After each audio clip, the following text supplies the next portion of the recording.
Hello, Skellington Boglin. Today's your birthday. What's that? You're very excited about your birthday? Well, you should be. I've got a gift for you. Any Jimquisition topic today will be of your choosing. What's that? You think that's brilliant?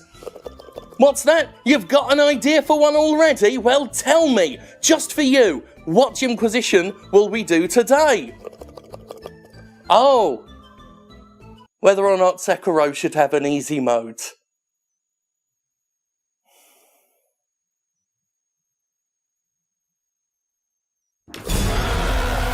Sekiro doesn't need an easy mode. Sekiro doesn't not need an easy mode either.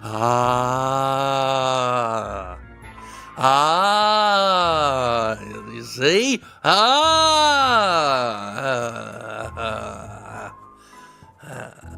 Indeed, it's time to talk about difficulty in games again, as yet another challenging video game has released to the uproar of a conversation that has only gotten more egregiously toxic over the years. From Dark Souls to Cuphead, lately any video game that's marketed on its challenge, and let's not forget it's mostly marketing to blame for all this bullshit, we get into a massive debate over whether games should have easy modes, whether accessibility options matter, or whether games should be challenging and exclusive only to those with a natural skill or those who, as they say, get good. Way back in 2016, the opposite root cause led to the exact same discourse. Back then, the uproar was over games already having very easy modes, notably Star Fox Zero boasting a zero difficulty mode in which the player couldn't die, a mode that toddlers could play if they want. True hardcore gamers trademark didn't like this at all, for reasons I still don't quite understand, since it was an optional mode that wouldn't affect them in the slightest if they played on literally any other difficulty. "I hate games,"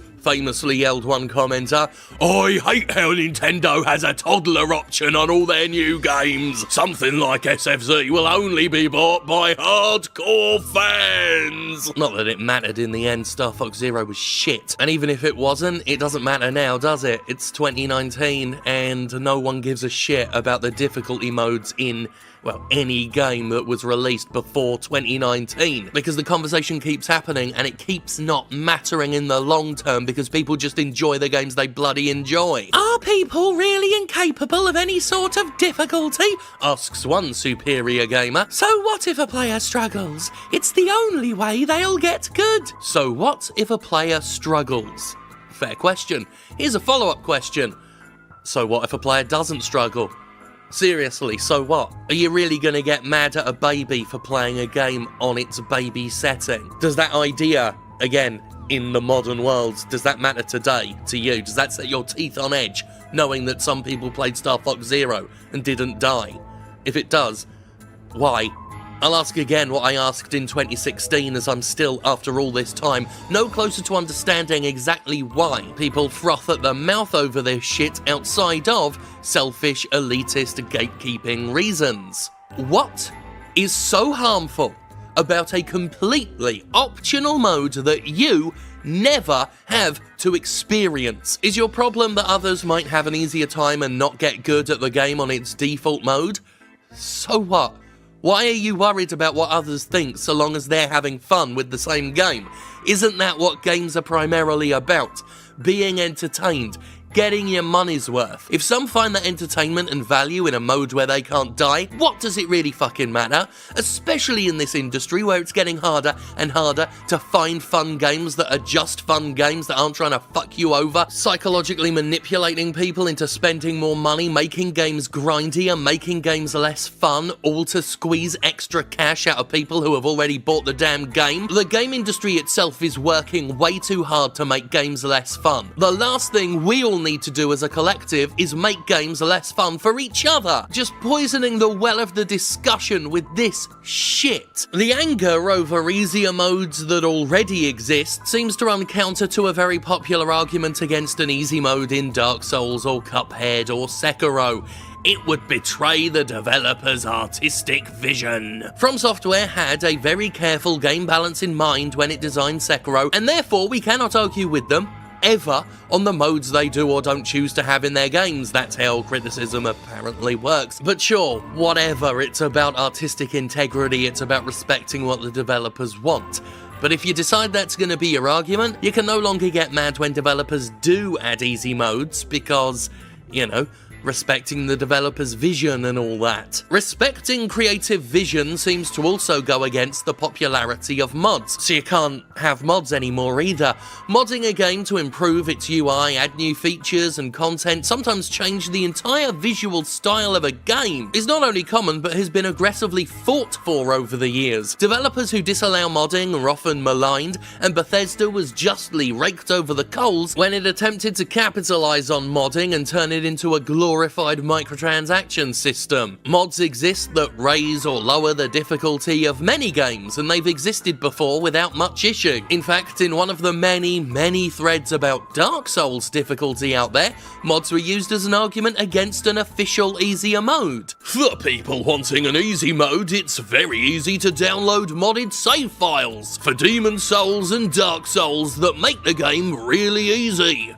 Well, you can imagine what happened when a mod came out to make the latest From game easier. After someone used a mod that slowed Sekiro down to make combat less brutal, people became furious. The guy's best Sekiro with cheats! Works at PC Gamer, this is what a casual cuck looks like! And another. Wait, that's the cuck who wrote that shitty article about beating Sekiro with cheats! Soy boy with a disgusting neckbeard! And of course there was that other response to the Sekiro mod, the one that became, well, memed overnight, one so arrogant it could only be read by an aristocrat, a literal aristocrat. You cheated not only the game, but yourself. You didn't grow. You didn't improve. You took a shortcut and gained nothing. You experienced a hollow victory. Nothing was risked, and nothing was gained. It's sad that you don't know the difference. Royston! I just roasted me a soy boy casual neckbeard! He doesn't know the value of hard work! Now feed me grapes a dangling from your hand! Bear in mind, this was a mod for personal use, not a demand for an easier mode to be added to the game. Someone solved their own problem. It was simply someone using modifications to make the game more personally enjoyable. You know, the thing that mods have existed to do since mods fucking began. But this time, it was unacceptable, and it was unacceptable for no good reason. Because even if you think an easier mode in a game causes harm somehow, the writer who used the mod only quote-unquote harmed themselves, harm in this case making a game they bought more finely tuned to their own sense of fun, which I can't even pretend to find upsetting. People get mad if a difficulty option already exists. They get mad if some people are put off when a game doesn't have an easy mode. They get mad if you don't just go and mod the game yourself. They get mad if you do just go and mod the game yourself. It's almost as if the argument evolves so that nobody can win unless they achieve the nirvana of getting good, which is fine so long as the process of getting good is actually fun for the player. If the game isn't enjoyable until after you've gotten good, then people probably ain't gonna give it a chance. That's where Dark Souls was always so masterful. Getting good was fun. It already gives players many options to deal with the game's challenges while maintaining a certain level of challenge itself. You can level up, you can call in help from co-op players, you can try a massive variety of weapons and armor, and all of it's valid, all of it can work, giving players tons of enjoyable options. And if people want a tougher time, they can run around in just their underpants hitting things with a broken sword. All that said, it's clear From Software has a very strong vision with any game it makes, and even with so many options, Dark Souls and the more streamlined Bloodborne have one set difficulty level across the board, and that's fine. We have to accept that designing games this way comes with a risk of turning otherwise interested customers away, but it's fine. Sekiro is even more strict about the way it's to be played. There is only really one way to approach it, one way to maintain an advantage in combat. It's focused heavily on parrying and countering enemy attacks, while maintaining a steady rhythm between defense and the seizure of opportunities. It's a specific game with a precise goal and a heavy emphasis on pretty merciless challenge. All of this is fine.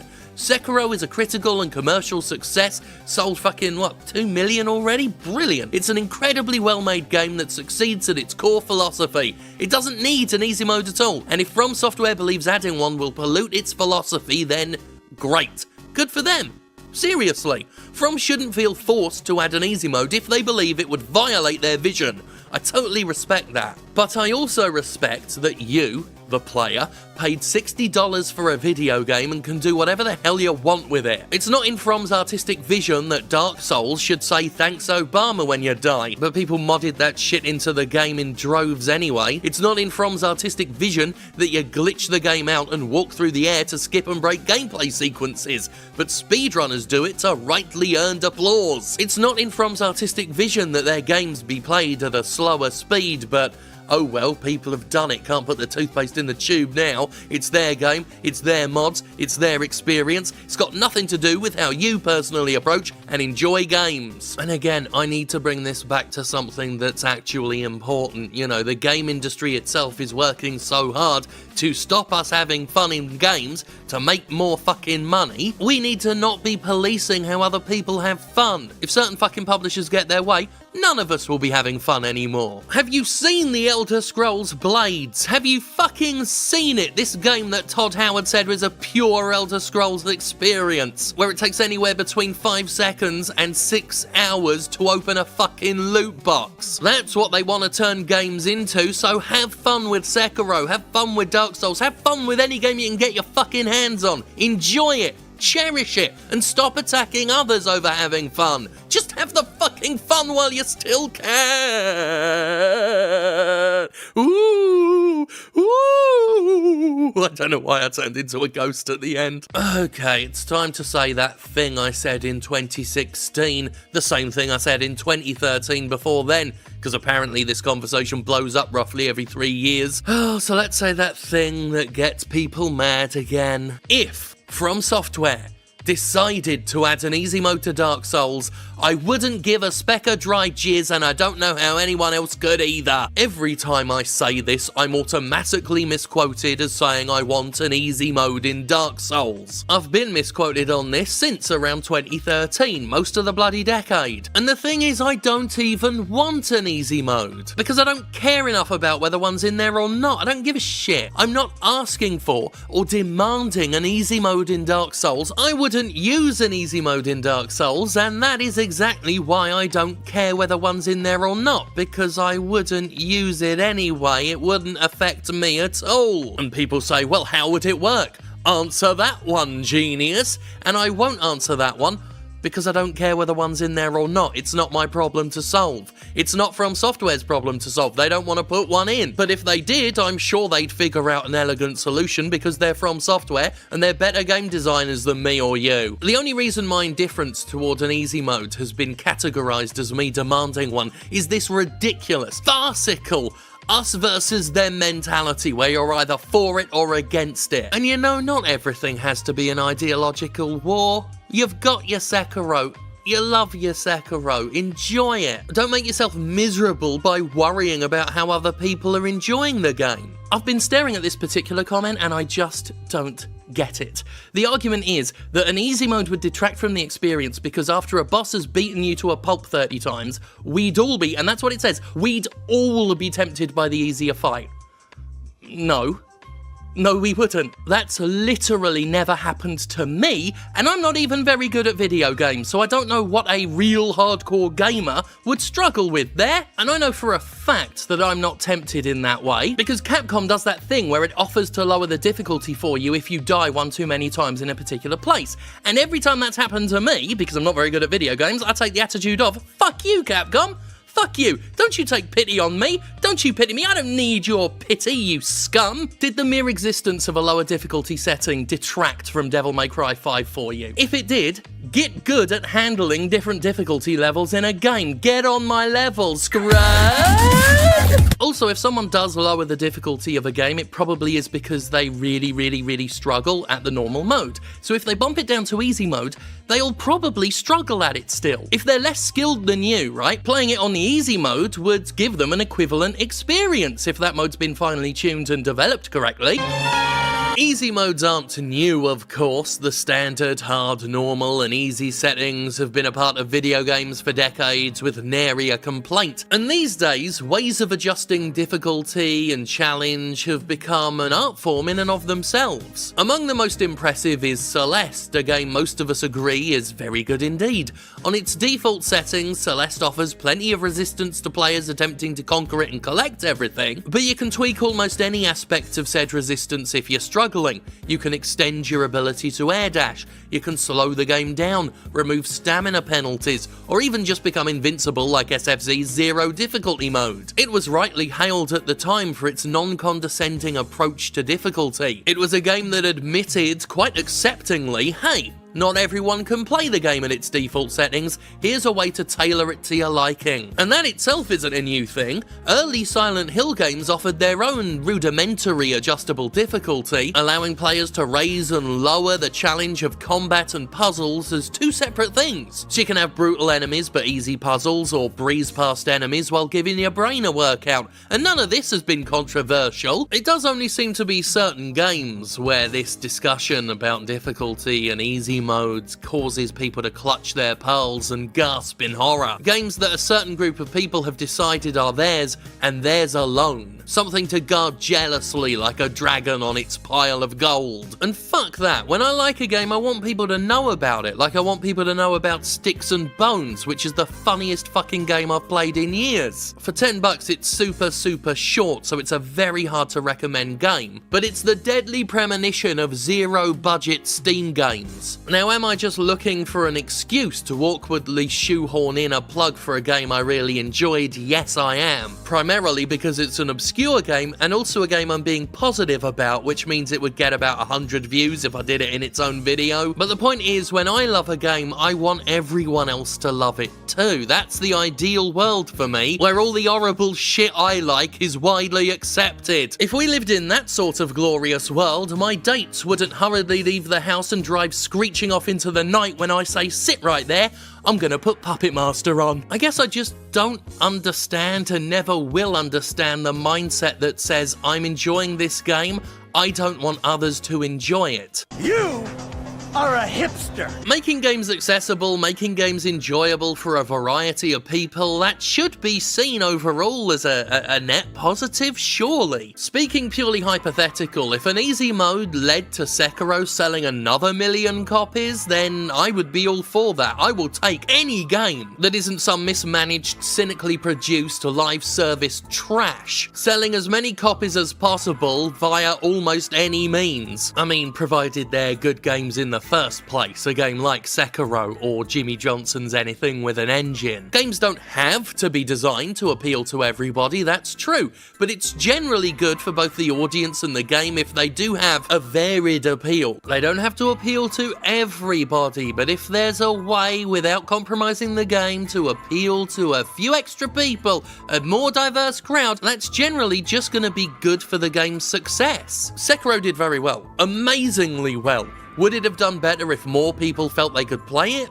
Probably yes, because in general, the more people a game looks accessible to, the more people will access it. Some hardcore gamers TM don't like that idea. Whenever I've argued in favour of accessibility in the past, I've been shouted down for quote-unquote demanding that games appeal to quote-unquote everybody. Some games, it is argued, should exclude, shouldn't be as accessible, should shut people down. The game isn't for them, they argue. It's for people who know the value of hard work because they played a video game a lot and got good at it. While the phrase get good used to be a joke, the humour's been sucked out of it by people who took it seriously and now use it as a barrier to entry. Because the irony of people angry at the idea of those who want games made for them is that they too want games made for them, and only them. Not every game's made for you, these people argue, while at the same time wanting a game made purely solely for them. And if you do that, you don't ever get to complain about games not selling as well as you want them to,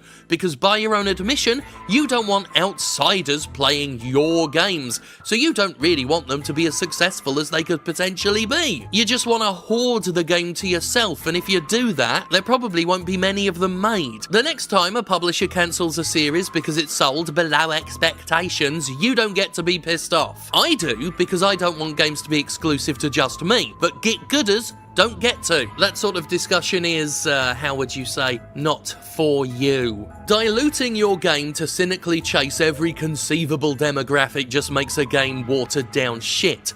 Adding some features that bring new audiences in to join your existing one, however, is basically good business. Part of the reason the AAA industry is in such a slump that I got really angry at that bit. I put the emphasis on industry. Part of the reason the AAA industry is in such a slump is that it designs games to appeal only to people who already buy their games. That's why Fuse turned out shit, focus-tested wank that it was. And this is why, rather than find ways to expand their audience, publishers use monetization to squeeze more money out of a stagnant audience pool. Yes, I have efficiently tied even the easy mode debate back to microtransactions. That's why I'm so fucking good at this job. I don't just respect the lack of an easy mode in Sekiro. I am impressed by its boldness, the same way I was impressed that Nier Automata doesn't reveal the true scope of its narrative until you've beaten it twice. Doing that is a huge risk in an industry where making as much money as possible is the only goal of mainstream publishers. That's fucking admirable. What Sekiro's done is admirable. But even with that in mind, if Sekiro had an easy mode, I just wouldn't care. Why should I? Why should anyone? Anyway, see you for this discussion in another 3 years, I guess. Fuck you, Skellington Boglin. Fuck you. Anyway, I realise there's a measure of irony in me emphasising how little I care about the debate while doing a 20-minute video that shows I care on some level, and I do. I do care on some level. I don't care about easy modes in games. I don't much care for the cyclical discussion about difficulty in games. It's the same thing. It's a cycle. It goes on and on, but very much like the game industry itself, it's a circle that goes... So as you can see, I had an outro, a closing statement, all recorded, and it was talking about how reductive it is to speak of From Software games in terms of only difficulty. But right at the last minute, I was compelled to say something else. Something that a few hardcore gamers, if they've gotten this far, will find blasphemous, insulting. And I'm quite certain when I say this, a certain subgroup of hardcore gamers will take it out of context forever and quote it to each other so they can get off on what a not real gamer I am. So here goes. I don't play video games to be challenged. Not technically, not on a mechanical you will die level. Challenging games can be fun, of course, but they're usually fun for many other reasons, not just because they're challenging. I've been playing video games since, well, Commodore 64 cassettes were still sold in W.H. Smith. Hell, W.H. Smith was still a thing. Is it still a thing? I haven't been to the UK in ages. Anyway, I played Dizzy Prince of the Oak Folk on the Commodore, I played Gremlins 2 on the NES, why not? But it wasn't until the late 90s came along and the UK got Final Fantasy VII, and not all that long after we got Metal Gear Solid, that I got a chance to appreciate that, hey, video games can have something to say. Video games can have intricate stories with lots of different plot threads and lots of different themes. And that's why I truly love games, because they can be so many things. I play Final Fantasy VII for the story. I played Metal Gear Solid for the wild characters and the interesting anti-war themes. I play Silent Hill for the dread atmosphere. I play Saints Row to be immersed in an open world of consequence-free nonsense. I played Red Dead Redemption 2 for the impressive writing and the amazing vocal performances. And challenge can make those games more interesting, more fun, but challenge on its own isn't all that compelling to me. It's not why I play games at all. People try and gatekeep what video games can and cannot be enjoyed, what video games can and cannot be played by some people. And those people often seem unhappy. They seem like they don't actually like video games. I know when I like things, I enjoy sharing them. I think that one quote near the top of the show said it best. I hate games. And I'm not saying you hate games if you like challenge and you play games primarily to be challenged, but there are lots of other valid reasons to get into and enjoy and love games, and if you don't respect those reasons, you probably don't like games very much, because some people truly do talk as if challenge is the only thing that makes a game worthwhile. So much so that if there is an alternative way to enjoy a game, they get offended, and they'll call you a cuck and tell you that you're playing the game wrong. And that just doesn't seem like it's particularly fond of video games, having that attitude, wanting them gated off, closed off, kept away from the quote-unquote masses. And while I'm here, I might as well address what some people are doing, where they're finding players who are physically challenged in some way who have managed to get through Sekiro, failing to note, of course, that there's a reason why stories like that become big hits, become major headlines, and why people playing Dark Souls with a Guitar Hero controller also become pretty significant news stories. It's not because the games are easy and that they quote-unquote don't need easy modes or whatever, it's because those players are exceptionally talented. That's why they're big headline-grabbing news stories, because they're exceptional. And that word spins off from exception for a reason. It's not a good faith argument, it makes you look like a bit of a dick, and it completely ignores the fact that accessibility options exist in video games for many different reasons, easy mode being one such accessibility option. Anyway, this bit was only supposed to be a minute long, so I'm gonna wrap it up there. Yeah, thank God for me. All that shit.